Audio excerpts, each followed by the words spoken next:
Welcome, Nighthawks. We've been expecting you.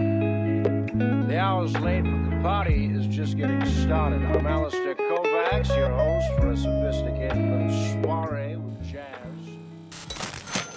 Welcome back to another episode of OPM. Today we got a special guest in the house. It's our homeboy Rich. How about we get a nice round of applause for him going in here? I appreciate y'all having me. Rich in the building! Yes, sir.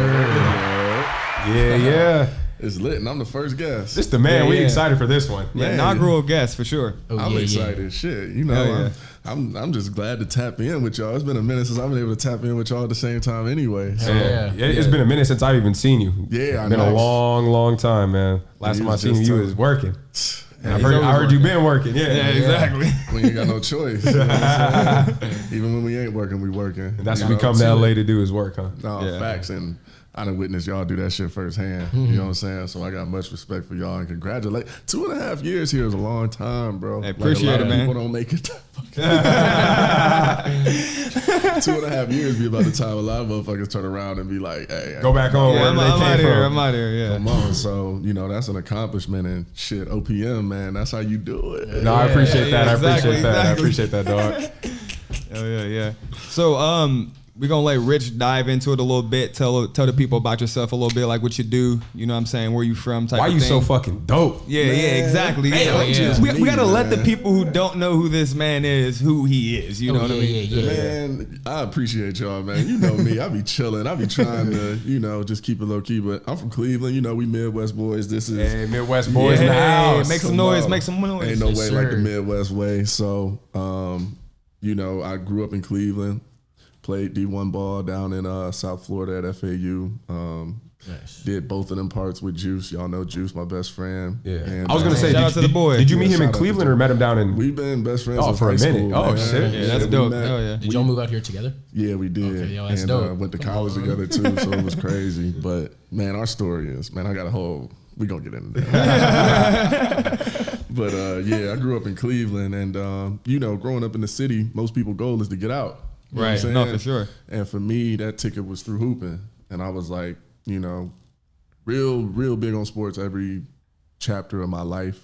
But I had to make a decision when I got, you know, in high school where it was like, what sport you gonna fucking play? You know what I mean? Right. And I chose basketball because we grew up, you know, watching Bron up close. Like I've been 30 minutes away from my whole life. That had been a pleasure right there. Man. You know what I mean? Bronski in his prime. So you've seen him play a couple times? Oh man, Quite a few times. He said a couple times. What is a few times? That's dope. That's super dope. Being there, it was almost like impossible for me not to see myself wanting to do that. D-Wade was my favorite player too. So it was one of them things where, you know, it was like God kind of put these pieces in front of me that showed me like, all right, this is the path that you need to go on. And luckily I chose it because my body, I don't think would have held up playing football like I was. I was a quarterback. You know, I ain't like cold weather after October anyway. Yeah. So, That's not the sport for you then. Cold weather plus the line not doing his job. That's no fun. Yeah, you got to get out of there. I'm like, I need Collisions to be in the indoors cold and I need to be a little bit more protected on the body. So yeah, FAU was where I feel like I really started to discover who I really am though. Like me and Juice was, you know, we always been them dudes. Like back in high school, we was the ones that I feel like most people was looking at like, how the fuck do y'all know so many people? Right. And before I met him, I would have people telling me about him. Yeah. Right. Like, yo, this another dude just like you. I'm like, who is this nigga? Yeah. And then we said, man, I need to meet this man. Ended up going to the same school. My mom made me transfer because I was more focused on girls in my public school than you know. So I went to all boys school my last 3 years where I met Juice, and he was a lifer there. Damn, that boy went to a all boys school. They had to put him on the straight line, straight and narrow. That's crazy. Bro, and I'm talking about it's one of the most prestigious schools like in the country academic wise. Shout out to US, by the way. Yeah. But you know, getting out of there and you know, it kind of changed the way that I viewed stuff because I finally met somebody that I feel like was really, really comfortable with who they was and you know, was not apologetic about it at all. Oh yeah. Right. And I saw people loved him for it. And a part of me, people don't notice, like I'm shy at heart. You know what I mean? Like I might be outgoing. I love people. That's the thing that I feel like get me through it. But you work to become that. Yeah, like I done had a long journey with that. And I'm an only child too. Okay. Not really anymore. I got 2 half siblings, but majority of my life I'm always gonna feel, you know, like an only child. Right. And you know, when I started to get out and see how people responded to me just on a social aspect. I'm talking about me and Juice used to be everywhere, bro. I was promoting on South Beach at 19, playing D1 ball, doing this, doing that. I'm promoting at places in Boca. I'm talking about we was good everywhere. They was getting it in for sure. We wasn't even old enough to really be where we was at, and we was good where we was at. You know Right, yeah. Resourceful. So that kind of stuff, and seeing how things started to unfold with basketball, just being a D1 athlete in itself was a job. Yeah. I learned a lot about myself, man. Even at one point had almost got kicked off the basketball team, and coach made me earn my way back on. Got like a 3.8 that semester, couldn't miss a class, 8 extra hours of tutor in a week. That's when it really showed me like, okay, you really willing to go for this. Because I didn't. This is what hard work is. I'm like, this is really what I came here for, and now I have no choice but to do it now. Right, Yeah, yeah. exactly. And earn my way back on the team. Ended up starting being our primary defender like the last 2 years there. Nice. Earned a scholarship too, and that was the blessing because I chose to go there. I got a quick question. Game of 1-on-1, you and me, 3 dribbles. 3 dribbles. Do I beat you badly or do I beat you closely? Before or after you wake up? Because if we in your dream, that's your dream. I ain't gonna step on your toes. In your dream. But if it's my dream, but if it's in reality, I don't know how that outcome gonna look. He said, I don't know if those 2 outcomes are any of the outcomes that It's happen. hard for me You to might lie. need But then again, I ain't some seen you boots hoop, and I know afterwards. y'all, you getting it in too. So Oh, man, I'm I just am talking no shit. I hooper. suck at played basketball. football for a You're not a bit. hooper? Oh, you I didn't played get that football in gene? high school for a bit. oh, okay. Nah, man, I'm trash. I'm good at shit talking though. That's what I do. played That's my role on the court. No, it is. It is. Definitely. Yeah, Even the main shit my talking. role on the court is I talk shit when my teammates do something. Okay. You know what I'm saying? Yeah, you can't guard him. You can't guard him. I'm gonna let you know right now that ain't gonna help you in 1-on-1. Oh yeah. Surely not. It's not like you're gonna lose badly, bro. Yeah. It sounds like not a game I want to He play. gonna need 2 boots for 2 ankles afterwards. I'm dead. exactly. Nah, No, that's dope though. That's dope. No, not continue though. I didn't mean to throw you off. Not even to dive too crazy into it, but being down there, like I was saying, it was me discovering myself in a lot of different ways, socially, through what I was passionate about, like being on TV and being a Division I basketball player. That was my dream. You know what I'm saying? I'm talking about I really had to go through hell for that. And when I made it happen and, got to play the Victor Oladipo's at Indiana on ESPN, playing Duke at Cameron, you know what I mean? Like, them kind of experiences were like, damn, that made all of the bullshit that I went through worth it. And that was like the first time that I had really had a dream in real life did. Yeah, Got you. That's super important. I feel like learning that early because like most people, they don't pursue what they want to do in a way that's like serious, and they never get to experience like this is the benefits of hard work. They never get to realize the fruits of any labor. Exactly. And until you do, the first time you do, you start realizing like, yo, I'm set up for whatever comes in the future because I already know like it's gonna suck, the hard work, the grinding, the doing what I got to do, but I know that the feeling that I'm gonna get afterwards is completely worth it. So it's good to get that out the way like early. You know what I'm gotta saying? have, and I think it's definitely a mentality. People talk about mama mentality and all kind of different mentalities that you can have, but I'll never forget. I went down to visit Juice, and he was on the football team. What position he play? He was a running back. They're trucking him. But he was in With there, the dreads, it makes doing sense. his thing, Yeah. man. Running back or a safety type. But it was so inspiring too because I'm like, man, like this was he didn't give a shit about being in Florida at first. Right. That was my dream. I always wanted to be in Florida. So I got down there. I'm like, what? I'm So like, we down you go here. to school here? I'm like, and it's D1? Oh. I'm like, I'm not leaving. Right. So, I got people telling me to come down and whatnot. And man, I'm not gonna lie. I ended up staying that whole summer. Told my mom I was not coming back, and I ended up finding a way onto that team. Juice helped me out, getting my highlight tape out, and man, it was a whole crazy journey to get there. And it ended with me having a scholarship, and like I said, living out my dream and traveling all over the country. And like my teammates are brothers to me now. You know what I'm saying? Right. Like, I'm really so thankful for every part of that process because it really ended up paving the way for what I do now. At some point, were your dreams a professional athlete, or did you always kind of want to get into like TV, movies, entertainment kind of thing? So I did want to be Michael Jordan at first. Okay. And, I really had that passion, like really, really did. And my body, after a while, started to really tell me, like, this might not be what we do in the rest of our life. Right, Real right. talk. And when I was down in Florida, the social side of things really was where it started picking up. Like I'm really at a point where I'm like, damn, like I know more people than I can even think of. I'm going places and I'm like Finding opportunities off of just people and stuff. And I was just like, damn, like I feel like that's really like a gift. Oh, yeah. And That's super beneficial. yeah, and I started to fall in love with people too. Like I was a communication major, sociology minor, and I didn't even realize this, but I was learning about people the whole time. Yeah. Right. And I started to fall in love with it, and Vine popped off.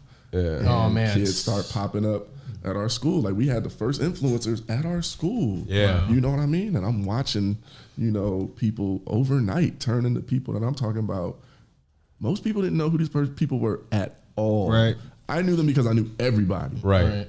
Most people didn't know a lot of these people, and I'm talking about. I've seen it within a week, couple days, Them where little 7-second they can't clips. go nowhere off of these 6-second videos. Right. So me naturally, I'm looking like this shit is crazy. Looking at the opportunity. Yeah. And at first it was like nobody really saw what was gonna come of it. We was just being silly, and it was like, all right, people just making videos together, blah, blah, blah, blah, blah. And then it just started to get to a point where like I'm talking about everybody was blowing. And my teammate, Dre, he blew up, probably had like $500,000 on that thing. Wow. And it got to the point where our coaches was asking us to make vines for the the team. basketball team. You want to come out to the game. Yeah, get Right, good traction right. for the Yeah. team. Was that Of course. honestly right there? Could you say that was like the defining point, the defining moment when Coach came to you and was like, you know what, we can actually use some of these videos That's when for we felt like basketball this purposes. shit is real. Yeah, Like, exactly. I'm like, and they knew about it because I'm talking about we had videos on World Star, on the popular page going viral. Like everybody knew what the fuck was going on. Right. And when that started happening, it was like it kind of turned for me because we had so much influence. I'm talking about it was people waiting on us at schools we was going to play at. Just because of Just Vine. off the fuck Vine. that, we was playing the basketball. They're waiting out on the bus to see us, to take a picture with us, and like it was like, yo, this is actually insane. You know what I'm saying? And boys started to feel powerful. Yeah, that's he got to live good damn near influence over the people. the NBA, so celeb status with Saying. without being in the NBA yet. You know what I'm Right. saying? He was It was crazy. getting that in high- in, And I'm not college. even gonna act like I had it as bad as most people did because I wasn't one of the biggest. But to be able to see and be a part of something like that, it comes with something that feels like responsibility for me. A lot of people didn't give a shit. I realized, they was doing whatever, but it sparked something in me, and I ended up sneaking off to a workshop down there, and fell in love in like 4 hours, bro. And this casting director told me afterwards, was like, I think if you really take this seriously, this would be something that you could be passionate about and, really do some great things in, because I've seen people, at the highest and at the bottom of this whole thing. And he was like, and I'm telling you, certain things you just can't teach. Right. And he was like, and I think you got that it factor. And I was like, that's all I came here to find out. So Right. you gave me more than I came here for. And from that moment on, that was when the switch, flipped, and I was like, I'm gonna be an actor one day. Do you remember what that first casting was? Man, so, well, I started off modeling. I had a game plan. I think everybody should have a game plan whenever they got something that they know in their heart, like, this is what the fuck I'm gonna do. You got to form a plan. Right. Because it's one thing I know that's meant for you. It's another thing to be stuck living a life because you know something and have no plan and structure to get there. So I'm Right. like, you know what?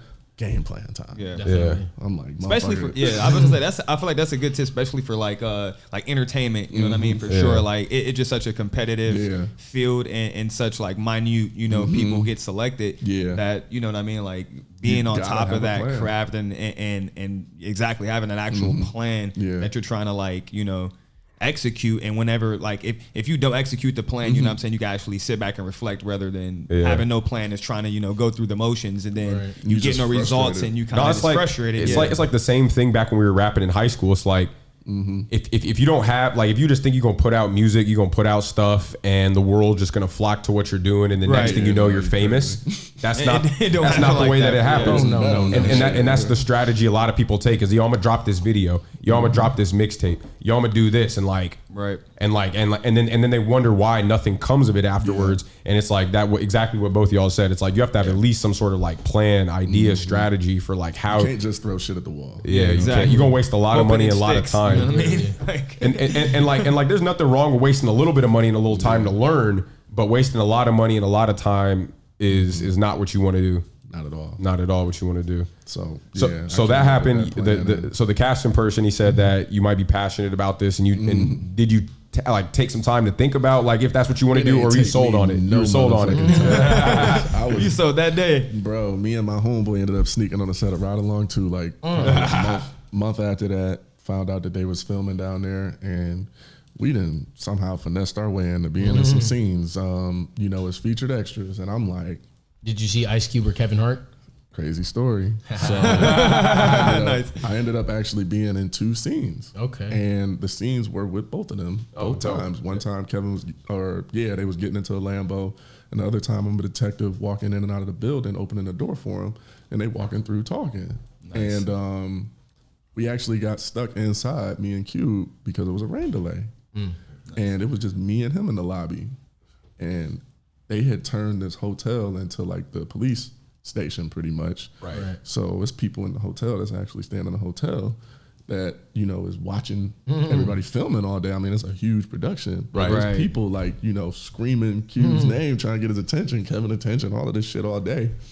So this rain delay happens, and I just happened to be the only other motherfucker inside. And right place and right time. Bro, it was crazy. And this is how I know I'm doing what I'm meant to be doing, because things like this have happened as evidence throughout my life in so many different ways. You know what I'm saying? Like I could go, I'm gonna have to write a book eventually. Right. Yeah, it was crazy. I'm sitting there and I'm like, well, fuck. Like, it's just me and him. I gotta wait for this rain. I know it's gonna rain for like 20, 30 minutes and stop. It's Florida. Right. You know what I'm saying? And he was sitting there and I was on the other side. And it was crazy because everything is so blocked off, but I felt like it was this huge space in between us, and I'm just sitting, you know, by myself, you know what I'm saying? And he was like, you ain't got to sit all the way over there. It was like, I ain't gonna bite you. He was like, Kevin, the one, you know, that's the princess. I don't need no security like that. Yeah. Right. You know, and I was like, oh shit, straight. And I actually got to chop it up with him for a little bit. I was like, you know, I got to get a picture. You know what I mean? He was like, no, for sure. And I actually still got that picture. But, you know, he ended up, you know, putting it into perspective for me, and watching him and Kevin up close. Like, it was like, masters at work. It was crazy, bro. It was like the feeling of like almost like it was like an out of body experience for me, because I'm like in it, but at the same time I'm really in awe of like this shit is actually happening right now. Trying to take it all in. It's a mix of staying professional and being starstruck. Yeah. Like you watching people who are like at the best at their craft just do their thing in real time. It's crazy, bro. And it was like it reminded me of the only other thing I could describe, like when I was playing at Duke. And we was at Cameron, and I ended up having to start because our 4 had got like the stomach flu or something that day. So I started at the 4 on Jabari. I wasn't planning on starting. Jabari Parker. Bro, I didn't even plan on starting. And then all of a sudden, the morning of the game, I'm starting at the 4 at that on Jabari. So I'm like, okay, and I would never forget. I'm standing there right before tip-off, and it's so motherfucking loud in there. It feels like you're levitating. And it's a kind of a small stadium. It's like relatively small. speaking. I played in way bigger rooms, but it was the loudest and most electric thing. And I just remember on tip-off, I'm like, this shit is actually happening. You know what I mean? Like I had to actually check myself. Yeah, like I'm thinking to myself like, damn, we're on ESPN right now. That's crazy. Right. And then I'm looking on the sideline. I'm like, that's Coach K right there. That's crazy. Right. You know, I'm looking at the people we about to play against. I'm looking at Rodney, Quinn Cook, Jabari. I'm like, this is fucking crazy. Yeah. But it was one of them moments too where you've been tested so much that I can lock in. You know what I mean? And I have to get present fast because you can easily step out of that. Yeah. And that's what it felt like when I was on set, because it was like so much going on, but I'm like, I'm still here to do something. I'm supposed to be walking in and out of this fucking building, opening the door and doing this. Right. But I loved it. And I was like, being able to be in the spotlight and being able to shine like that and being able to actually perform, that's something that I feel like I've always loved about sports, about anything that I've done. The eyes on you and being able to do it. Yeah, and it's not even about the eyes all the time. It's about just being able to just put on a show. Right, perform, and right. Yeah, to perform the art behind it type of thing. Yeah, and that's what I felt, really filled me up. And I was like, I haven't felt nothing that exciting since I was on the floor at Duke. Right. You know what I mean? So me and Juice decided, fuck it, we moving to LA. And we moved out here. I had $700 in my name. Juice ain't even know where he was staying. I had some family friends through my mom. We knew we would, be able to stay with for a little bit. And bro, 8 years later, we still here. I've been on TV over 50-something times now. It's crazy. Yeah. Super dope. Commercials. Started off with the modeling.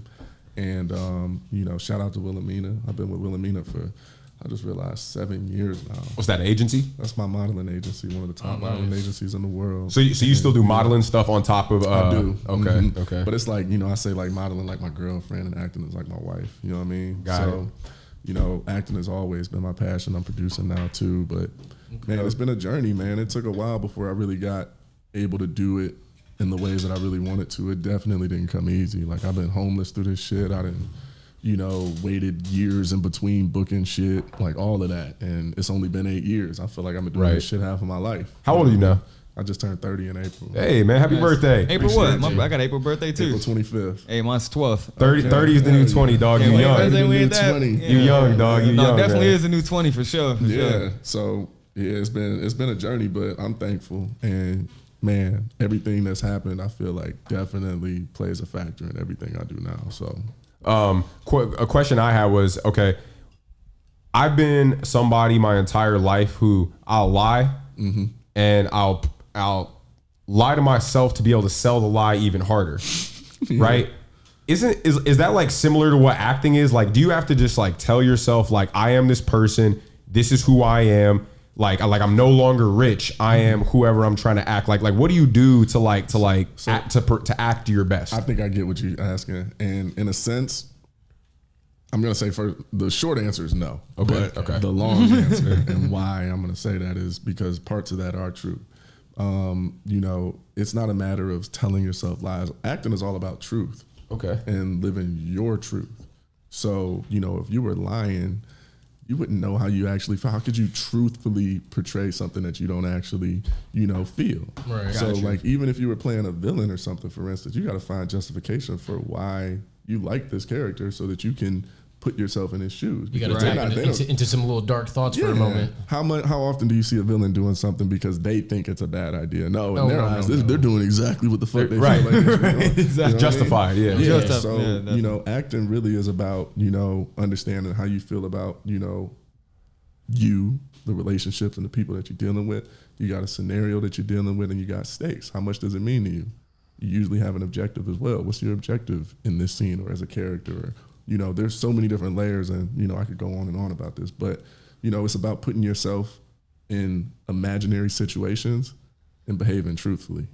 Okay. Gotcha. So it's not lying to yourself. It's about being able to view this situation as something that it may not necessarily be right now, but doing that through your truth. Right. You know what I mean? So nobody that you've been watching on TV is being somebody else unless that's actually, what they're playing. Right. But in reality, what you're seeing is those people under imaginary circumstances being themselves. And that's how it looks. Gotcha. Right, okay. You know what I'm saying? Gotcha. So that's a what neat way of looking really at it for sure. Yeah, that's definitely cool to like when you put it that way. It's like gives you some insight to like the different ways like different top tier actors are just like amazing in their own way. Because you said that they're acting like who they personally are in these certain imaginary scenarios. That's like why a Johnny Depp is like so cold, but he's like.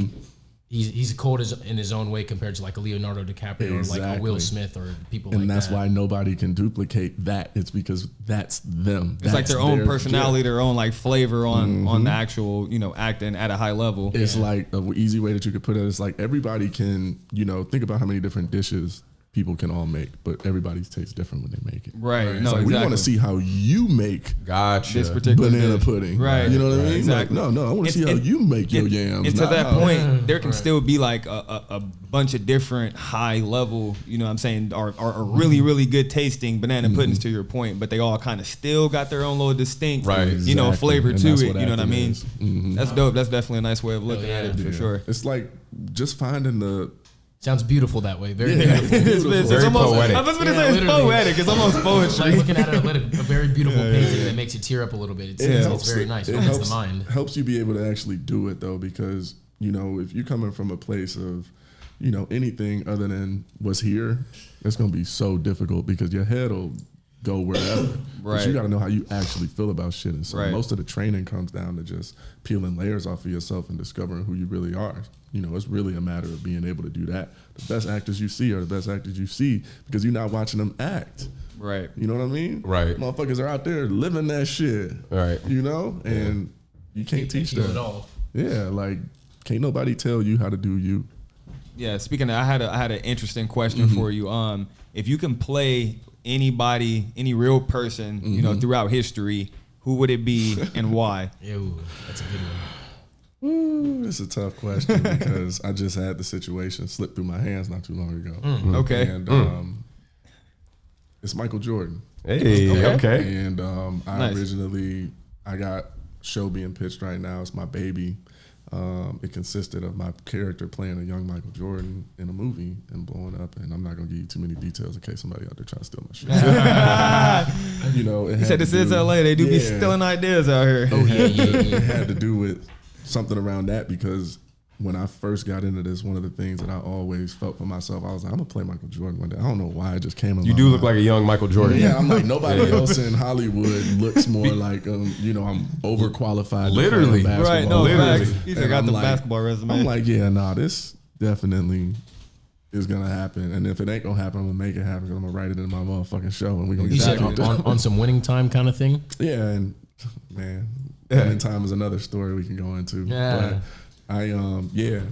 something along them lines. Boy, Rich out here working. Yeah, no, it's cool. He's on fire. It's cool because whenever he asked that question, I was like, okay, I feel like you're gonna say somebody like, you know, like maybe historic, like I'm just throwing out names like a Dr. King or a Malcolm X or something. But once you explain to us how acting works, how it's like you are playing, like you're giving your rendition of that character, and it's like all about you personally. I feel like with your sports background, it only makes sense. That's a role that I feel like you would just immerse yourself in and be able to do better than people who don't have the athletic background. Yeah, definitely. Yeah, because like you'll be able to nail it on all the fine details. Not everybody can get it on all the big stuff, but like the fine details that come to like actually being an athlete, you'll be able to pull off more than the next person. I love that y'all understand that, because one of the biggest things that me and my close friends in the industry that really work, one of the biggest things that we are frustrated about right now is the lack of authenticity in the shows and movies that we see. Oh yeah, right.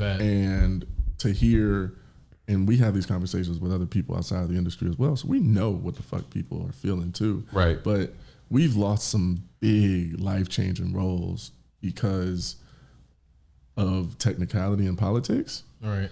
Whereas we may have been more than qualified to play this role based off of our backgrounds in sports or even personal experience, and we've lost that role to somebody from another country or that ain't never played, or you can't teach a hooper how to walk like, or teach a person how to walk like a hooper or talk like a football player or move like a bowler unless you've actually really had some experience doing that. Now, if you've taken the time to go really dive in and learn what that's like. You spent 3 months in a row just bowling all the time. Right. I was a national qualifying bowler. That's why I brought that up. So growing up, that was one of them things for me where I'm like, I want to do a bowling movie one, day just because of that. But, it's like I would be able to tell if I was watching somebody that really bowls or not versus somebody who didn't.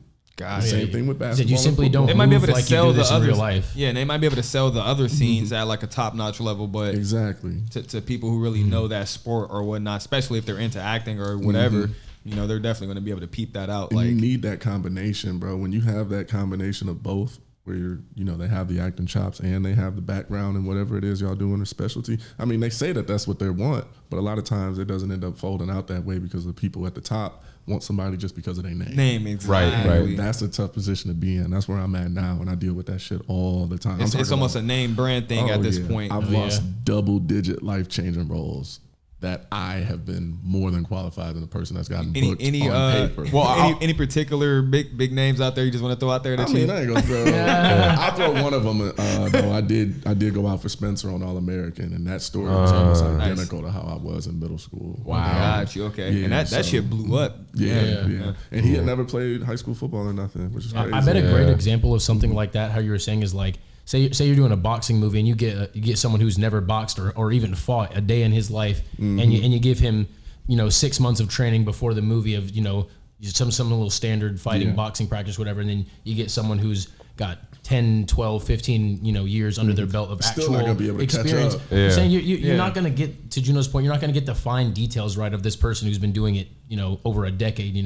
to your point, you're definitely able to tell that this person didn't do this in real life. Yeah, they probably experienced like the actual, or at least can actually relate to the trials and tribulations that's taking place, within the movie, So, and and it is acting, so I don't want to cut out, the aspect of like, I don't think it should be where it's like that's always 100% the case. Like if somebody actually earns it and they give a performance that's just better, period, and they, but I feel like a lot of people don't even get that chance that do have the qualifications because they're going to give it to somebody just because of who they are. It doesn't matter. You know what I mean? Like I've seen that happen in so many situations where you'd be like, they picked who? Right. And you're like, but I thought so-and-so went out for that too. And so-and-so could have been a professional at that shit, at another. So if they have some kind of name to themselves, they'll find the resources to make them fit into that role. It's all about the money, man. Right. Let me ask you a question. That then. Makes sense. If a lot of what's being, or if a lot of people are being overlooked because they don't have the name recognition, what advice would you give to somebody who's starting out, or maybe a younger version of yourself, on how to get that name recognition early to make the rest of that path a little bit easier? We have a lot more resources, I feel like, than ever now. People blow up in so many different ways. Obviously, social media is the biggest vehicle for people to do that. But I feel like you got to be very careful because you don't want to be labeled as an influencer if you really want to be an actor. Right. You know what I mean? And there's people that have been able to cross over, Batch being one of the people, King Batch, but there's not very many people that are really, really working in the film industry that have come from social media yet. You know what I mean? And I'm not to say that there aren't going to be a lot more, but I know that you really end up having to focus on the craft one way or another. It's always going to come down to the work. Right. And like you were just saying, there's a difference between an actor who's been studying and actually auditioning and actually filming extended content at that level versus somebody who has been filming with their friends in front of a camera, has never dealt with a director who's been to film school. And completely different. Right. Completely different. Way different. A script director on their ass and, all of these different components that come into play. And, it's like when you put yourself in that position and you start to realize all the elements to it, it really, really boils down to the fucking work. Yeah. Like it really, that's all I can really, really say about it is because, I used to look at situations like, okay, I'm definitely capable of doing this. What's missing? Right. And, in a lot of ways we can take advantage of social media to let it be a vehicle to, propel us to be able to come to, an opportunity and then be like, oh, he does have a platform. That means people are going to watch, that's how they view it a lot of times. So, I wouldn't say don't help yourself in that aspect, but at the end of the day, you're going to really need to dive into the craft one way or another. So if you're worried about a name, it's never going to be, you're not just going to pop up with a name. Because nobody has a name until they have a name. Exactly. Everybody at some point didn't have a fucking name. Right. And if you got the name from social media, more or less what you're saying, you're damn near branded an influencer. You're branded an influencer already. So you got to damn near, to his point, you got to earn the name through the acting, get your following, your brand made from that. Nah, but what you were saying about if you want to be an actor, hanging out with other actors, and if you want to be something, hanging out with people of that nature, that's definitely good advice and stuff like that. So a question I have is, if you could work with any actor in the business, there's tons of them. If you could work with just one, who would it be?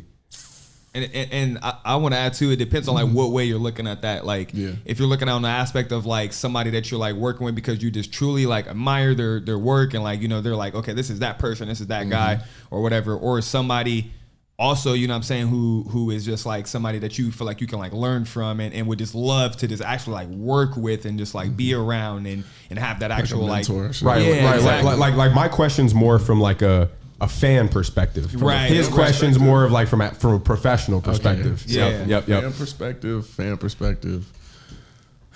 This is real tough. I'm gonna have to go with Denzel first. Okay. That's an excellent answer. But I would say a close second, and who honestly kind of came up in my mind first from a fan perspective that I would just love to see perform up close is Leonardo, because I know that's a great answer. Yeah, I know that I would learn a lot just from watching how present he get and how specific he is in all of his characters too. Is really one of them things that I've always loved about him. What's your favorite Leo movie? Favorite Leo movie? I might have to Man, he got so many. I'm gonna probably go with Wall Street. There we go. He's on fire. Yeah, that's a heater right there. You're a father now, Jordan. Jordan, you're a father. Father? Yeah, and I love Margot, so that's part of the reason. She's so bad. Yeah, Very I got a homie that is in Babylon, and he is in the trailer. And I remember when he first told me this shit happened. He's in a scene with her literally in overalls and no top, and he got her on her shoulders. For like 2 weeks. She ruined women. Hey, being an actor is like being a male cheerleader in some senses. Like you just get to touch and be with other girls. Yeah, he said all the top ones. Yeah. Shit, what? Is it that Harley Quinn, right? Yeah. She's she's perfect, man. He's a Joker. Be her cheerleader, motherfucker. She got some dunes on her. Shorty got a set of dunes on her. I would say I would love to see, man, there's a bunch of actors though that I would love to see work up close, man. I would watch, man, I would love to see a lot of the OGs. You know, Will Smith is one of my favorites though too, so I can't leave Will out. But Will would be who I would want probably as a mentor to be able to learn from, because the structure of how he's gone about his career is exactly how I see mine unfolding.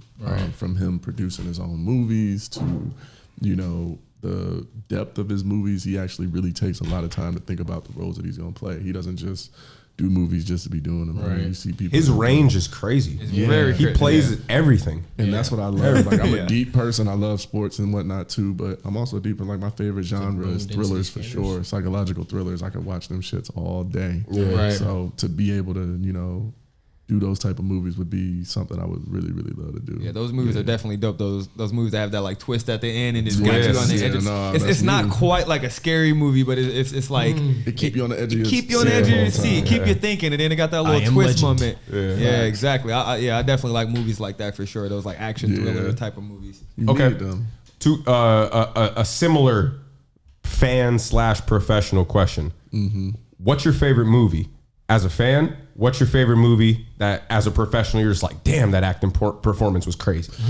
That's a nice one. I like that one. That's a very nice question. Nobody's ever asked me that, I don't think, other than the favorite movie. From a fan perspective, that's easy. Y'all gonna laugh at this, but I doubt it. Finding Nemo is my favorite movie. Hey, okay. That's hard. Nothing wrong with that. Don't touch that boat. Yeah, nothing wrong with that. So I would say Finding Nemo just because I don't know, it just holds a special place for me. Bro, it's a crazy movie. I love that. That is a classic. There's no ups and downs. It's extremely emotional. Shout out to the writers and the producers for making us feel emotionally attached to a fish. To some fish, right? Bro, like facts.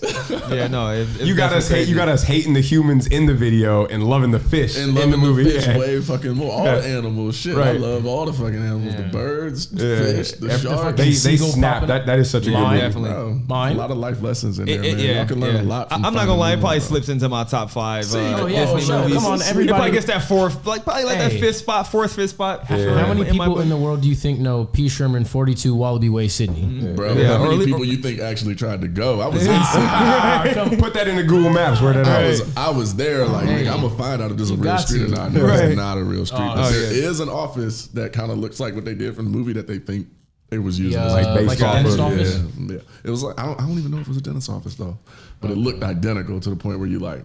This was here. It wasn't. All right, now from a professional perspective, what's the favorite? See, and that's the tricky question because I grow as an actor every day. So what I see and what I appreciate, I feel like it's changed from when I didn't even know that I would be doing this. Right. 15 years ago. Gotcha. From a professional standpoint now, what's a masterpiece to me? There's so many. I'm gonna probably go with Denzel's performance in John Q and Will Smith in Pursuit of Happiness. Pursuit of Happiness is amazing. If you don't shed a tear watching Pursuit of Happiness, you have no soul. You got no soul. I would say Pursuit of Happiness is probably also my second favorite movie, if not my first real movie, not an animated movie. Right. And something about that movie will always hit me different because the vulnerability he had in that, the story, the arc, you believed every second of it, but at the same time, you really felt for bro and what it was like to be in his shoes. Right. And I feel like Will's Like, damn, this man can't catch a break. No, exactly. It was a struggle. You could just feel. You could feel what Will went through that movie. Right. From a performance standpoint, I'm like, yo, this motherfucker has some shit that he's been. He was through. going. To your point, he definitely tapped into some shit that probably happened to him previously in his life to really enact that. I would Truthfully. love to be able to ask him what he was tapped going into. through, So it's safe to say then that, like, okay, for example, right, like when you go to a restaurant as just a customer, you don't really peep everything. I've worked as a server before, so when I go to restaurants now, I'm like, okay, I see how the servers are moving. I see how the kitchen setup is. Operates. So when you watch a movie these days, are you peeping the setup, All the little everything? nuances. It's been like that for a long time oh, now. man. Yeah, it's almost Is like that a watching good- game film. Yeah, Is that a good thing? Is that a good thing or a bad? Like, do you still genuinely enjoy movies? I'm still that a type of fan aspect? of movies. Okay. I don't Okay. let it ruin movies for me, but I do catch myself having times where I have to take breaks away from watching certain type of stuff, Right. because I'll get caught up in watching the performance if it's somebody that or something that I've honestly. It's usually with shit that I went out for, to be honest with you, because I'm like, I know the story, I know, and now I'm looking at. He said, "I'm gonna critique you hard as hell." Yeah, and it's like I don't want to do that. And I can't verify that. Recently, I came by to you and Juice's spot, and he was definitely there watching some show for where we went out for. So yeah, that's. I got kind of like an add on to that last question. So what's like the if you can remember, because I'm sure you watch a lot of stuff. What's like the movie you could say probably has the worst acting you've seen by far? Because I bet that's the opposite end of the spectrum. I like that one. Yeah, because I bet as an actor yourself, you just like notice bad acting way quicker and way easier than just like a regular the naked consumer eye. of, for sure. of There's media. there's a lot of bad movies. And don't say Sharknado. because Sharknado is just horrible. I think the way too that this needs to be phrased right is not necessarily like what's the worst, because I feel like when you think of the worst acting, you go down to those type of movies. That's what I'm Real saying. low budget movies like Sharknado. I think the question that should be asked is more or less like what's a successful movie That's not bad acting. That has bad acting. question. What would you say is exactly. Successful. I know you ever asked me that shit. You come with got the the difficult spiciest questions question. here. Right, Exactly. Like an A1 box office movie that you're just like, bruh, how did dude get casted? Or again, it doesn't even have to be like that like level of like A1 box office, but something at least like everybody knows. Like I said, not a Sharknado sci-fi channel level. You at least type of movie. A, B tier, maybe C tier. Got a nice budget, you know what I mean? Yeah, got sizable budget. Got them a B plus, tier actor. You know what I'm saying? That's a real tough. I'm thinking though, I'm gonna give you something. You don't want to throw anybody under the bus. You understand? I'm like, I could end up having to work. These people could change. He said, I'm gonna have to work with this motherfucker later. No, okay, but why you think on that? A cool story that I think that the people would like that you share is your experience on the show Winning Time. Oh yeah. That's a show. That's a show a lot of people know. And while we were on the break, you told us kind of a little tidbit about it, and I definitely think that's something that people would like. So get into that. What happened with Winning Time? So a couple years ago, before the show aired, I had just signed with a new manager. I was actually with 2 managers ago. I was with my first manager that I ever had, and it was down to me and one other person she was telling me for this role on this HBO show, and they were calling it Showtime at first. And this is super exciting for me. I'm like, this is a series regular. I'm about to change my fucking life. This is a basketball show. This is everything you wanted. It's right down the pocket. It's I'm all about perfect. to hit this shit out the fucking park. And I had went in for the audition. It was actually one of the last auditions I've gone in for before COVID, and I haven't gone in for an in-person audition, I think, since this. But I had auditioned for this. They had put me out for like literally 3 roles. I went out for Magic. I went out for, I think it was Jim Price and Michael Cooper. And they loved me for Michael Cooper. I had auditioned for him, I think, twice at that point, maybe 3 times. And found out that I was going to be getting sent to producers, so that's super exciting. I'm thinking, okay, this is it. And a couple weeks go by, find out that I don't even, have a meeting with the producers when we call again to follow up about the meeting. And they're like, yeah, they said they think that they're probably going to go behind somebody that the network's getting behind. Right. And, casting director Kathy, she loved me. We had a great experience every time that I spoke to her. She had asked me. I'm talking about she asked me so many questions that I thought she was gonna offer me on the spot because I'm like, you just feeling it for my social. I just felt her about to ask me for my social security next. Right. Like, and you know, it was like, damn, like to have something that felt so perfect for me, you know, kind of slowly start to slip out of my hands. You know, they told me, you know, they would definitely keep me in mind for the next season or whatever. But I ended up finding out they gave the role to Michael Cooper's son. And, you know, it was real heartbreaking because at the time I'm like, you know, what happened? They told me I was the first option, you know, 2 weeks went by and it was like I couldn't have done nothing different. It was like, what was I supposed to do in that, you know, span? But I had actually, out of that situation, got signed with now my former manager, Robert Stein. And he found out that I was up for that role and he was like, how the fuck are you up for one of the biggest roles in Hollywood and you don't even know anything about the project? Your manager hasn't told you this, da, da, da, da.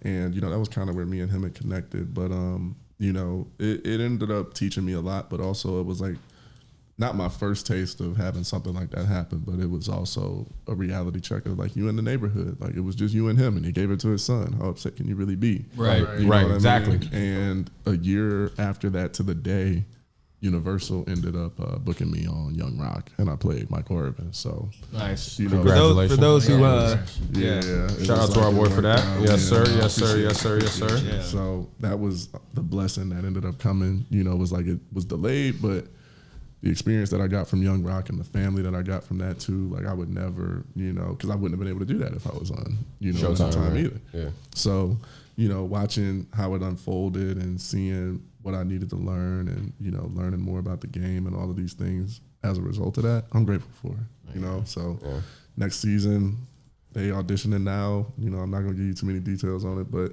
they definitely have brought me back, and who knows, maybe y'all see me on season 2. Hell yeah, hell yeah, that we're be on winning time. On winning time, out there with the Lakers. We're gonna see it and drink to it. Yeah. A piece of advice I feel like could be very beneficial to those watching, right? Whether it relates to business, whether it relates to acting, anything, right? What do you tell yourself, and how do you deal with those moments where you gave it your best shot, you did your best, it didn't work out? What do you tell yourself to keep yourself going forward? First, I cry in the car. I cry in the car first, and then. Hey, shit, for real. Nothing wrong with that, man. Nothing wrong with that. Fuck it. You know, when you give your best, you know, my biggest quote that I've always loved was, you know, things turn out best for people who make the best out of the way things turn out. That's I like that. Best that we always can do. Yeah. You know, you can't do better than your best. As long as you make sure you're doing your best, there's nothing for you to really regret at the end of the day. So when that happens, I try not to let myself beat myself up too much. Mental health has been something that I've been real adamant about the last few years of my life because I've dealt with depression throughout my life. I've dealt with all kinds of things mentally that I didn't know were happening to me that I needed to get a hold on because I realized like this shit can consume you if you don't take care of it. Right. And I have really learned like, you know, I'm real hard on myself. And realistically, I'm competing, and I don't like to even look at it as a competition because I'm only competing with myself. Like I said, being the best version of me is what my goal always is. I ain't worried about what everybody else doing because they're going to be the best versions of them. I'm going to be the best versions of me. What's meant for me is going to happen for me. What's meant for them is going to happen for them. Right. You only can control what you can control. Exactly. And I had, you know, was just looking at another quote recently. It was like, learn to let go of the things you can't control so you can control the things that you can't let go. Something that I can't let go of is knowing that I'm going to be a fucking movie star and that I'm an actor and that this is what I'm meant to do. Right. Yeah. What I can't control is who the fuck's going to book me on roles and, you know, who's going to see me as this and see me as that. Right. What I can control, I can produce my own shit, so I start producing my own shit. Yeah. You know, there's so many different things and avenues that you can take, but you know, you just got to know what your end goal is. And like we were talking about earlier, have a plan. My plan is to figure out how I can utilize every aspect of who I am for that to be able to translate to people and it not be something that they even have to question. They can look at it and be like, that's our guy. Right. And whether I have to do that through producing stuff myself and showing them on my own or by auditioning consistently and showing them like every time we send this motherfucking audition, this nigga comes with some killing with it. Right. It's like, and now we're going to hand them this opportunity, you know, or, you know, relationships. Right. You know, I use that gift that I talked about that I learned I have. I'm able to connect with people and I love people. So why not put myself in a position where people can see how hard I actually work and what I'm actually passionate about, right, to want to give me that opportunity instead of me just sitting around expecting it to happen and being sad because it's not happening and all this shit that ain't in my control. It's like, no, fuck that. I'm gonna just stay proactive, and when that happens, the universe and God start making room for you, and that shit just start coming to you. Yeah, makes a lot of sense for sure. Another question I have, and just let me know if you don't want to get into this too much, but I think it's a valuable question, right? Just dealing in the realms of business. You've mentioned that you've had a few managers at this point. What makes a good manager? What makes a bad manager? So, I would say for me personally, I feel like your manager is like your navigation system. You know, they're supposed to know where you want to end up. If you're trying to get here and your goal is to be a lead man, like it is for me, where I want to be able to produce my own movies, my own shows. I also want to be able to be, starring in feature box office movies, but I also want to be able to do independent films and do other things that I want to do. If your manager knows that, they should be somebody that is making sure that every opportunity that you're presented lines up with something that's going to get you where you're trying to go. Okay. And there's a process in that with every industry I feel like that you're in. But having somebody that truly knows what you want allows you to be in a position where you're not looking behind you and worrying about, other shit. It's like you can focus on what's ahead of you and let your manager kind of take care of that stuff. And, focus on your craft. Make sure that you're guiding, they're guiding you in the right direction. And a lot of times, I think the expertise of not just the industry, they need to be kind of a nerd in whatever it is. They have to be. They have to be. Are doing. Like, I love that, my manager is obsessed with it. Nerd. Yeah. Like, I love that because I know, one, I don't have to worry about you doing your job because I know you fucking love this shit and you're passionate about it. And if you weren't with me, you'd be doing this anyway. You know what I mean? Exactly. They need to be into it as much as you are into doing your acting. And I was gonna say, and they gotta believe in you as much as you believe in you. Yeah, right. Definitely. They don't see you as being that end goal that you say that you want to be at. Like if they don't see that for you, then that's not the manager for you. Yeah. They're gonna put you and place you where they feel like they see you. Right. If you Whatever don't make that them. clear. So I wouldn't even sign with somebody that I feel like didn't see me as that fucking star that I know I am. Right. Gotcha, So when you find that mix with somebody who's also passionate about it, who also cares enough to, communicate and make sure that you're happy and, you're going in the direction that you want to be going in, then that's probably not the right manager for you. But I feel like that's the bare, core of it all is like knowing exactly where you're going, good communication, and believing in you as much as you believe in you, because at the end of the day, that's exactly what you need. Because behind the scenes, they're representing you. Other people are literally going through them to they're extension be able of to you, right? So they Yeah. need to be a representation of you, Exactly. Right. And if they're not, then you need to make some adjustments, because transparency on that front is going to be what makes the difference between you getting the right roles for you and you getting shit that you're going to be around people or probably dealing with people that are more like your fucking manager or the people that, you're represented by and what's really meant for you. Right. You know what I mean? You, okay. So, it's a lot of different factors, or those could be the reasons why you're not getting opportunities, because you got, a manager that maybe specializes in something that isn't necessarily for you. Right. And that's what I kind of ran into with my last manager. And, I got a new manager that has more experience in the kind of stuff that I really am passionate about. So that was why I made a change for me. And, it's not an easy thing, but at the end of the day, I always, looked at it and was, told like, they work for you at the end of the day. Like, this is your dream. They got their dreams.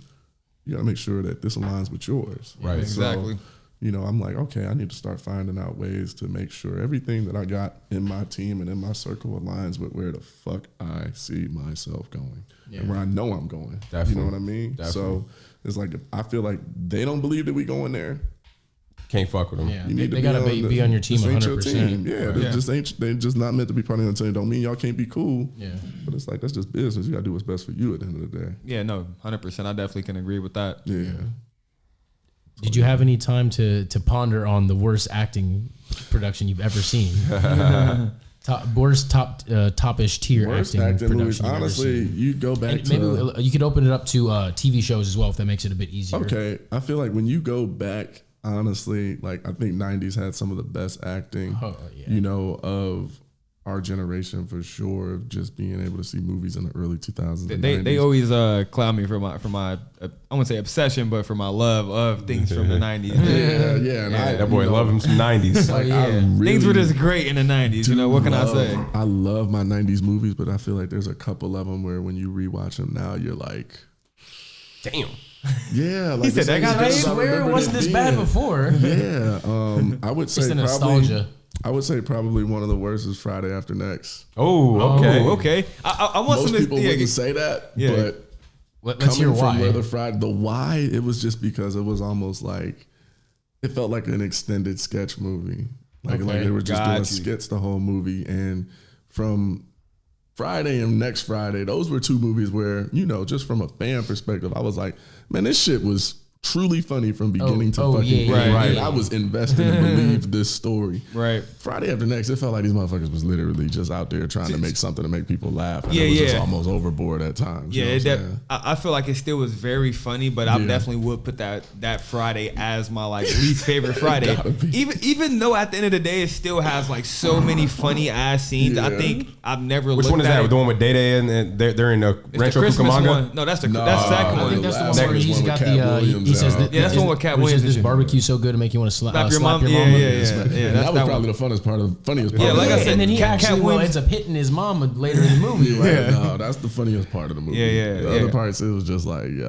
But to your point, I definitely feel like now I can kind of like look at it on a more like, you know, artistic type of, or like well put together, you know, how well put together of a movie it was type of point of view. When you look at it that way, I feel like, you know, Friday After Next definitely is the weakest one because to his point, it definitely is just like a long skit. There really isn't a strong like plot point or like a strong like conflict or problem. It's like you got like these niggas are working breaking into houses, but you come on, man. That shit was not that serious at all. Weren't them niggas working as security guards too in that little strip mall with the little the little foreigners with the donut shop and all. And motherfuckers come home stealing shit. It is like, bro, that shit was funny, but at the same time, I'm like, bro. Like, what's really happening here? Where's the story at? I just wish they would have went back to the storyline like they had it. You know what I'm saying? It just felt random. Like it was a Christmas movie. They wanted to make for niggas to laugh too. Like, oh, yeah, for sure. I mean, shit, they pinched, what was his name? Terry Crews in that movie. They pinched his balls in a vice clamp. They were wilding that whole movie. I can't even get that scene out of my head when you brought it. When I brought it up, I was thinking to myself, that scene walked him down while his shit was clamped. Yeah, definitely funny. Definitely Cat went in on, bro. I mean, he was trying to take his buns. He said, "I cannot go for it. You're not in prison anymore. There are women around." What kind of shit is that? Exactly. What kind of shit is that? There's women around. You ain't got to do that no more. No. I definitely feel that. Funny as shit. For sure. So I got one last question. Kind of. What would you say is the actual like hardest role that you've ever worked on, as far as like time that you had to put into it, the actual like thought that had to go into it, the how and I want to add another layer to like how far did you have to go away from like who you really are to achieve, you know what I'm saying, or how far did you have to tap in to get to this, you know particular role? That's a good one. That is a good one. I would say it was probably ones that I've actually worked on, because I've done some real tough, like the way you practice as an actor is way harder than I feel like a lot of times when you're on set. Set ended up being fun when you prepared and you've done your fucking homework. But in class, I've done some real, I'm talking about deep, crazy shit. I did a play once, and which one was this? It may have been Lobby Hero. But I remember I had to do, I think it was like 25 or 30 pages worth of dialogue. That is crazy. That is a ton of memory. Oh, damn. Yeah, and believe it or not, I had to do 20 pages for the Iron Mike, the Mike show on Hulu. I auditioned for Mike for that, and that audition was 20-something pages too. And I did that shit in like 40 I'm sure if you guys watching this, you've seen the Mike Tyson show, so that's what he's referring to. Yeah, that was crazy. But I remember in class, after that scene, told myself how proud I was of myself, because I remember when I first had started acting and I would watch people do scenes from plays and stuff like that. I'd be like, how the fuck do they stay in character for that long? Like, that shit is actually kind of crazy. I'm watching people perform for 30 minutes without stopping sometimes, and I'm like, That's insane. Like, where did this, like how did you get there? Like, actually, I can't even remember what I said 30 minutes ago. And like, you're talking about memorizing That's the 30 life minutes worth experiences of like you were talking conversation. about. Right. Yeah. Real experience. And I got to see it on display, and it really changed everything for me. I had a kid in my class that was on Game of Thrones. That was one of the kings on Game of Thrones. And my first acting class. You ain't talking about Joffrey? Is it Joffrey or is it Tomlin? It was Renly. Renly, That's funny. Yes. Right. So I remember, watching people like him work in class. It was like, I'm looking like, that's what the fuck I came here for. Like, that's what I really want to be able to do right there. He said, this motherfucker just went 30 minutes straight, nonstop. Yeah, and I'm talking about not even just went 30 minutes. They went 30 minutes and had you on the edge of your seat watching them trying to find holes, learning, and you believe every second of it. Right. And I was like, yo, I don't know how long you've been acting, but you ain't even got to tell me. Because I can see all of the hard work right here. You know what I mean? And I noticed it within the first couple minutes most of the time. Right. No, for sure. That's definitely dope to get that one back from you. I have another question kind of tied into that. Because you had mentioned like you had certain roles that were like 20 to 30 pages. How do you memorize it? How do you get yourself to memorize all the lines? So, that always seemed like the hardest part of acting to me, is just remembering your lines. So check this out. Imagine if, I picture it like this. This is an easy way that you could put it. When you start driving a car, you have to learn all of the steps that you take before you get in the car and you start driving it. You don't just get in the car the first time you get in the car and know exactly what to do, right? Right. But then the more you do it, you do shit. You can even drive certain places without even thinking about it, right? You got to do safeties, then driver's ed. Before you can even do behind the wheel and then get your permit. Exactly. Right. It's steps, little man. It's steps. Just like that, some people memorize things, easier than others. But for me and what I've learned, it's the reps.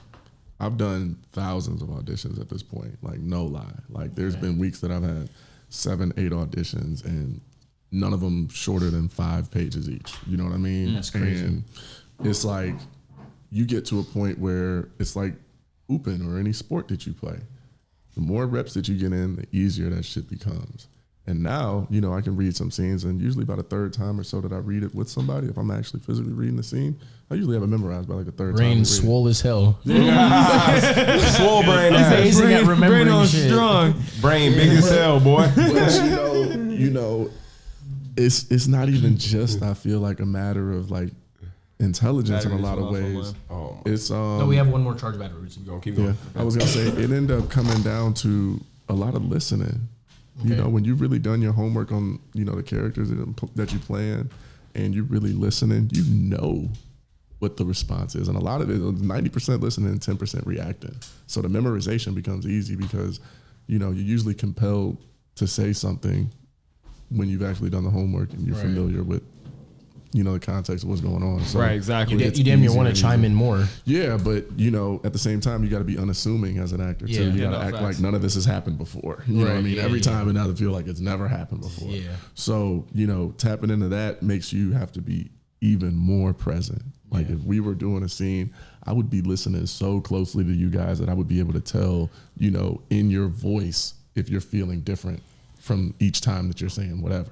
You know what I mean? Got you, okay. Like just that's how intently, and when you really start to get, real deep into it with the acting and things of that nature, memorization is the last thing that you're thinking about, honestly. Because realistically, you've done so much homework that it's just there already. Yeah, like it's like in the reps, like I said, it comes. I never thought that I would memorize shit the way that I do now. It's more about the execution. I never thought. I mean, and I think at the end of the day too, I think we might even be taking memorization into like I want to say like it's easy to do, but I feel like at the end of the day, I feel like that's kind of what we kind of learned, through school, regardless of like what subject it was. It was more of like a memory, remembering. That's what tests were. You know what I mean? Like you learn much something, can you remember? You remember it, you test for it. If you hear something familiar and see something familiar, you're gonna, it's like a tool that you're sharpening. Yeah, exactly. I promise you, bro. You said once it's second nature, it's more about like you said, being present and refining your craft rather than the memorization is like secondary at that point. Exactly. Because realistically, it's more about what you say and how you say it. You're not even thinking about the memorization. It just happens at that point. You know what I mean? This is the thing. Like, you got to be so prepared that because it's impossible to think and act at the same time. Right. It's impossible.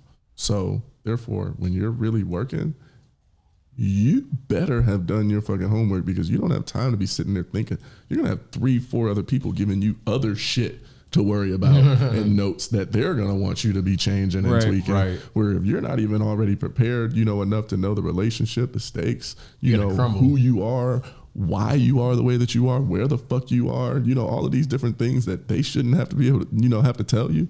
If you don't have that down, if you're worried about lines, you're fucked. That's the last thing you need to be worried about. Yeah, like at this level, they're not playing with your ass. They're another nigga. Like college, you said if you didn't do your homework, you wasting your own time and our time. Exactly. There's 100 people behind the camera that people don't see. You know what I mean? I'm the only person that you see sometimes when they're on camera, and it's like, okay, I'm a representation of all this hard work that these people put in. You think I'm not going to be prepared? Come on. The least I can do is memorize these fucking lines. Right. So on a big aspect, I don't even. It's really nothing. Gotcha. No. And usually scenes, you're not doing more than 5 pages at a time usually anyway, but heavy dialogue, it's not always easy, but you'd be surprised if you had the same conversation with somebody 3 times how much you remember from that. Right. And I think that's the point I was making. I'm like, you'd be surprised. I think like if I heard your life story in this interview 3 times, I'd be able to be okay. So you'd be able to replay at this point, he's going to talk about this. Like, you would pick up on it pretty quickly. Yeah, for sure. We underestimate ourselves, and that's the fascinating thing about acting is it's so much about just human nature and learning what the masses of people, because we're representing humans and people. So you're telling a human story. I need to know what that really looked like. But I got to know how it looked for me, because in order for you to believe it, I got to believe it, and I got to really be truthful in that. Like, if I'm faking it, you're going to be able to tell if I'm faking it. If I'm trying to do it, that's exactly what I'm doing. I'm trying to do it. In a very basic level, it's the same thing when a music video director will tell you, yo, the people in the background got to be lit, because if y'all not lit, the people watching aren't going to be lit. They're going to peep. They're gonna peep. Y'all are just here. They're gonna peep everybody's energy, and that's the energy they're gonna have. Exactly. It's all got to match up with the story. You know what I mean? If it doesn't match, you're gonna be able to tell. Right. Okay. You can see when people are acting, and it's like, what movie are they in? Right. He said, what is going on here? I could have sworn this was a zombie movie, not a show for teens. Come on, Resident Evil happening. You see that shit all the time, and it's kind of funny, but it's definitely a thing that I feel like with the craft comes with just tightening certain things up and understanding all of that. That's all. Gotcha. A lot of understanding. Gotcha. Nice. All right, so I got one more question for you. It's an alternative question, more business related. So, as a young actor, as a young successful man yourself, what are you investing in? What are you looking at alternatively, outside of acting to get income? So I love speaking. Motivational speaking is something that I've always been passionate about. Speaking and telling my story and also giving perspective. I feel like you definitely got that. Yeah, being on both sides radio of the voice. fence. Have your own talk show. It's your boy DJ Rich coming into. Yeah, Smooth Jazz 107.3 The Wave. Yeah, I got your own. Exactly. You need one of those Steve Harvey morning shows. Bro, literally, get this man a radio show immediately. We'll start a jazz station one day or some shit. Just in our 50s, just to be on some cool fucking shit. around. Hey, with your acting experience, you could also something that Steve Harvey did is the prank phone call segment. Oh yeah. One of my homies was just talking about cousin? I forget his name. He said, "I swear you're missing sibling." Uncle some shit. We would be riding to school every morning with our mom. Our mom dropping us off at school. Hell yeah! It's like Uncle Thomas, cousin Thomas, or Uncle Some. It was a Tom Joyner morning show. Tom Joyner morning show. Hey, yo, baby girl been hit me up. What? Bro, this Uncle Tommy with the Tom Joyner morning show. You just been pranked by your girl. Bro, I remember the one where someone had called in about a sibling that had gone missing some number of years ago. He says, well, I found out that your wife. He said your wife Tina is my brother. My brother Tim. He said, "Whoa." He said, "Bro, let me find out I'm married to a Tim. I'm gonna beat the brakes off this grown man." He said, "Bro, it's just a prank. It's not a man." Yeah, no, I would love to do some silly shit like that. Me and my homie was just talking about doing some shit like that and bringing prank calls back. But man, you get so much spam calls, motherfucker, just ignore your shit. Oh yeah. No, yeah, exactly. It's just too much spam call nowadays for sure. But to touch on back on topic. Yeah, back on topic. Yeah. Touch on the on speaking. Yeah, I like speaking. I got an app coming out, Rich TV app. I'm actually producing stuff. I guess that's still in the entertainment realm, but it's more tech too because it'll have video shopping technology, and that's something real cool that people are going to be able to learn about. I'm able to work with different brands. Oh yeah. I'm able to work with creators at the same time, but it's putting me in an entrepreneur position where I'm actually, managing a bunch of different pieces in different ways that I've never been able to do before. And, I'm pitching different app ideas for people that have come to me as a result of seeing my app too, which was real dope. Nice.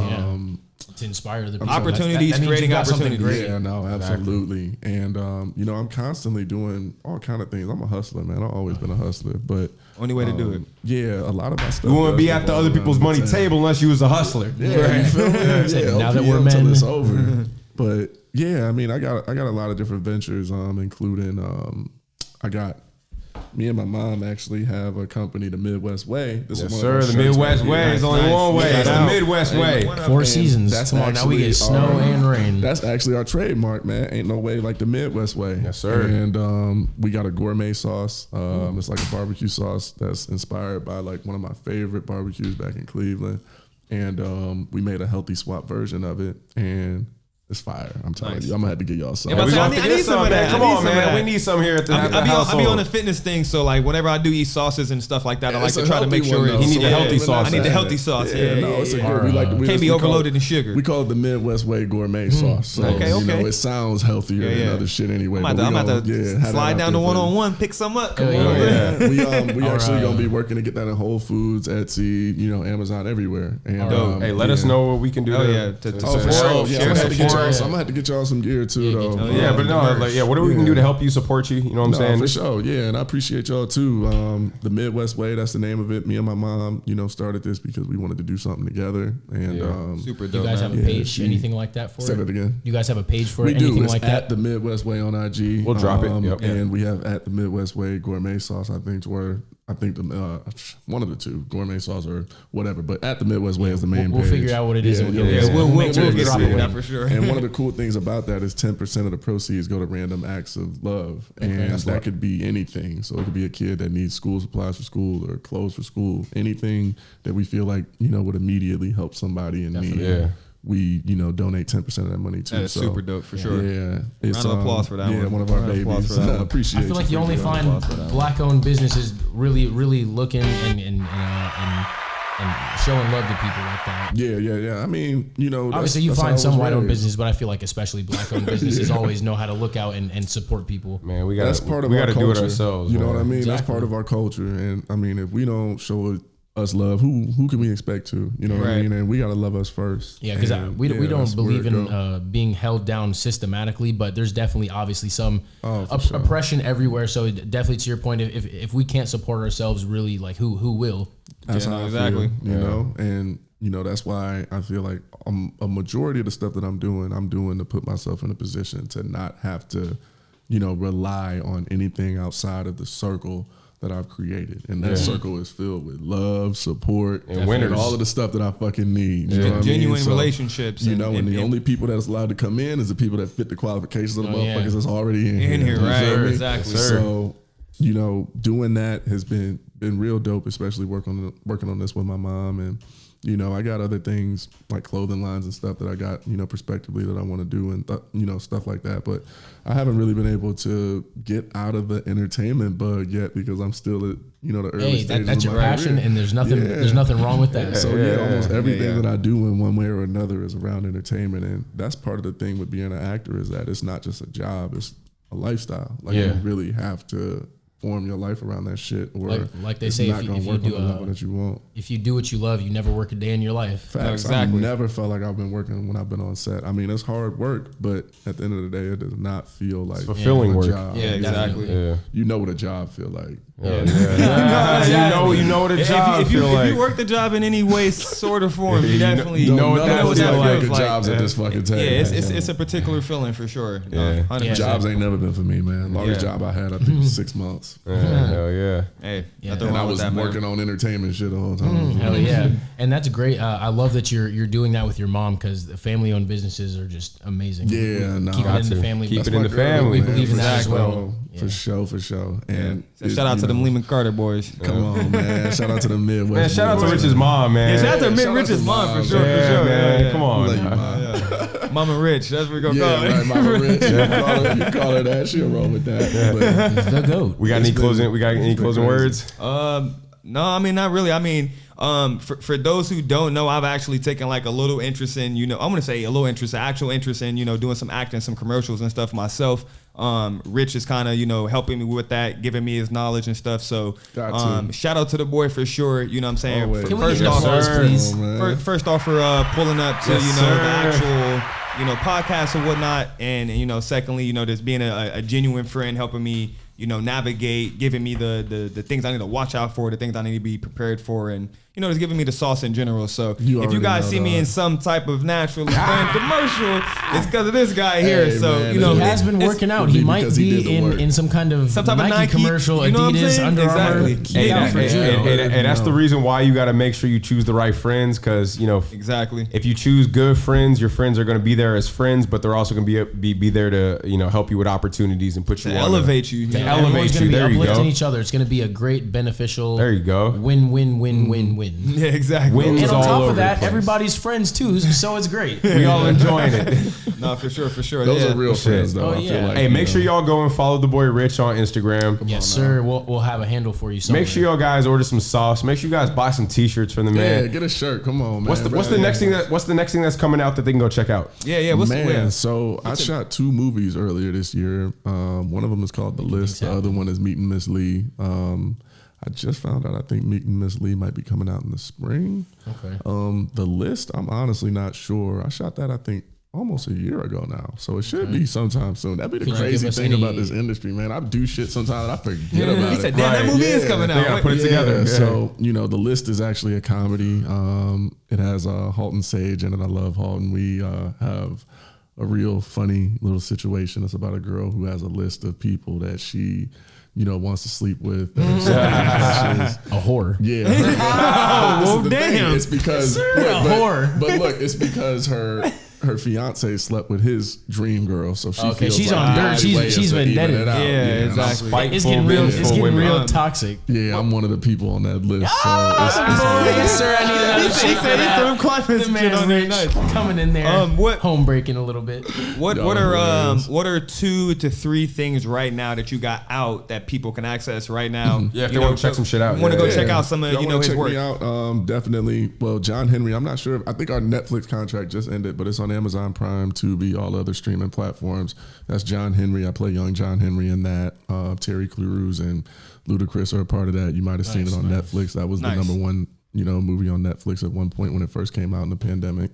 I play Michael Irvin on Young Rock on NBC. That's on Hulu and the Peacock app, I believe now. We gonna check that out. Yeah, we got to check. We gotta watch Yeah. both of these. I also, and I'm always going to love this credit just because it's one of my favorite accomplishments. The first time I got flew out for an acting job, but I also got to work with David Fincher. And I don't know if you know who David Fincher is, but he's one of the most notable directors of all time. He's done. Go ahead. He's the one that wrote Fight Club. Okay. Well, enough said. Heavy hitter. Enough said. That's a very good movie. You know what I mean? The that plot was and everything the is beginning crazy. of his career. He's done. Oh yeah, so he's just busting. type David Fincher, you'll know who But he, you know, did a scripted show, Mindhunter, and I was in the very final episode of that show, and it was one of my favorite shows before I booked it. So, just like the evidence we was talking about earlier, where you know certain shit shows up in your life that gives you evidence where you know it's like I'm doing exactly what the fuck I'm meant to be doing. Exactly. I literally was in love with this show. Not that many people I feel like was talking about it at first. Then I saw the audition come across my fucking email, and I was like, I'm gonna book this. And of course I booked it, and it was the very first job that I ever got flew out for acting. And you know it was good biggest perks. blessing. And I got to work with a notorious director and. Yeah, I mean, it was dope. So, you know, I would say those three things. I think. Yeah, we got John Henry, we got Young Rock, and we also got the final episode of Mindhunter. Mm-hmm. Okay, gotcha. The three things everybody can go check out right now. Check out our boy Rich. Your boy. Yeah, make sure y'all follow our boy. Make sure you show some love. Leave a like on the video. Subscribe. You already know the steps that are needed to be taken. Oh, yeah. Come on, man. We're going to have some more great guests. But let's give it one more round of applause to our inaugural guest, the great, the legend, that boy Rich in the building. Yeah. Thank you so much for blessing our cast, my boy. Man, I appreciate y'all for having me, man. OPM, man. Shout out to y'all for doing this, man. Like, this is real dope, and I know y'all gonna keep on having all kind of dope guests. Yeah, man, we'll definitely y'all a great fucking combo. Yeah, we'll definitely have to bring you back a year from now, 6 months from now, just to kind of tag back in. You know what I'm saying? See what's going on. Yeah, man, I'm pulling up. Get a nice little update video. I'm good liquor, good questions, and a great time. Facts. I'm sure the folks will wonder what's going on with you, where you're at that point. So yeah, a year from now. Should be real. He said should be real. You might be seeing this guy on one time a year from now. He said 3 to 4 movies would have been. Who knows? Who knows? You already know what it is, man. Yeah. But yeah, no, for sure. I appreciate the love and shit. I'm gonna be back. You already know what it is. OPM till it's over. You already know, man. OPM till it's over. I appreciate it, man. Thanks. Oh yeah.